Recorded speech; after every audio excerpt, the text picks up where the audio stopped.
Comcast's $30 billion merger with NBC Universal is far from a done deal. It still needs to pass regulatory muster.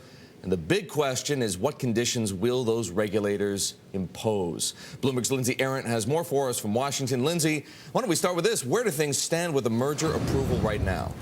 Well, Eric, the regulatory and congressional wheels are just starting to churn here in Washington. First of all, the Senate's Antitrust Subcommittee announced just yesterday that it's going to hold a hearing as soon as this month to review how the merger could affect consumers and competition in the telecom industry.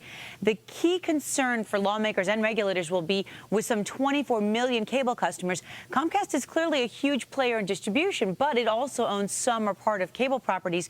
We're talking about E!, the Golf Channel, and the Style Network, to name a few. And this pending acquisition of NBC Universal is going to bring even more cable networks into the fold. We're talking, of course, about USA, Bravo, CNBC, MSNBC, along with the broadcast network NBC. Analysts say regulators are going to want to make sure that this merged entity allows competitors access to this content that Comcast will ultimately control if it does get approval. So DirecTV, the Dish Network, Verizon, Fios, AT&T, UVerse TV, making sure that competitive alternatives can get the programming that consumers want.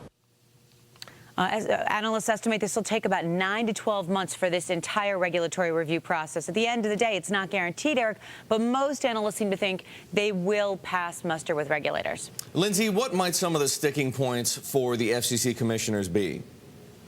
Look, they're very concerned with competition, making sure that this deal does not stifle it in any way. They're very concerned with issues of what will this mean for consumers, for example, cable and satellite providers, independent channels, regional sports networks, you name it.